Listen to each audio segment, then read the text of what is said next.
and with breaking news where a crackdown has begun against anti-government demonstrations. Riot police has started rounding up protesters shortly after the government announced an emergency decree over ongoing protests. It comes as thousands of protesters rallied in the capital Bangkok, calling for their prime minister's resignation. Demonstrators are also demanding reforms to the country's powerful monarchy. Let's go straight to Scott Heidler, our correspondent on the phone from Bangkok. Scott, it is still very early, out in the early hours of Thursday morning where you are, but the government clearly desperate to nip those protests in the bud. What's happening? Yes, exactly. What had happened is an emergency decree was passed about 2 hours ago, 4 a.m. local time, and this was to disperse and get the protesters who had marched from Democracy Monument yesterday, Wednesday, down to around the government house, the seat of government, where hundreds had stayed overnight. And so at 4 a.m. local, the decree was passed, so then the police could go in and remove them as this decree then groups over 5 people, so they're able to go in. For the most part, it has been peaceful, but again, this is, another step in this process in these anti-government protests that we have seen over the last several months. This is the fourth large-scale protest that we've seen since July. Thousands gathered at Democracy Monument here in central Bangkok, and then those thousands marched on to Government House area. They broke through police barricades.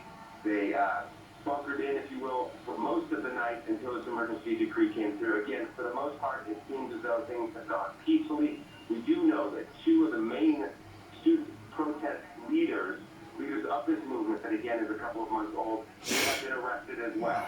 So obviously this is going to be something that the protesters are going to have to evaluate how they move forward. But again, this is kind of in a steady increase in the activities of the protest, the tactics of a protest. Again, now going through, breaking through police barricades.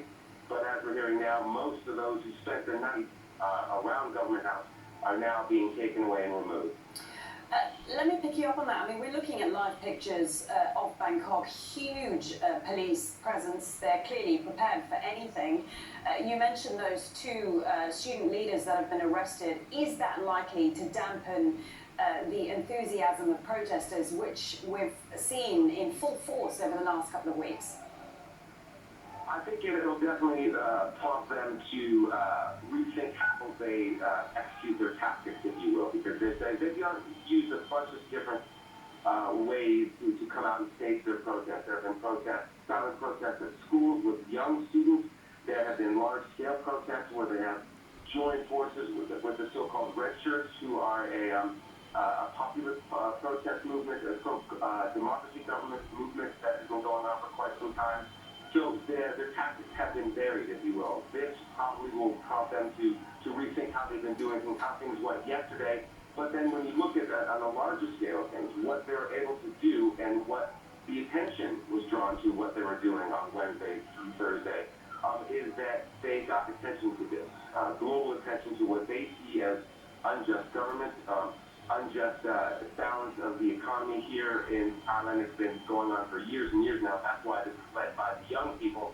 So I think, yes, they might have to rethink their tactics, but I think their goal of raising awareness of this, of sending a message to the government, was achieved Wednesday through early morning Thursday. Obviously, that resulted in some of their top leadership being arrested. But one thing, and I think it's pretty safe to say at this stage, is that their goal of keeping things peaceful has been obtained. That so far, and with the kind of the dregs of them being removed from around Government House, that mostly things have been peaceful, and that was one of the top issues they had going right through these last several months.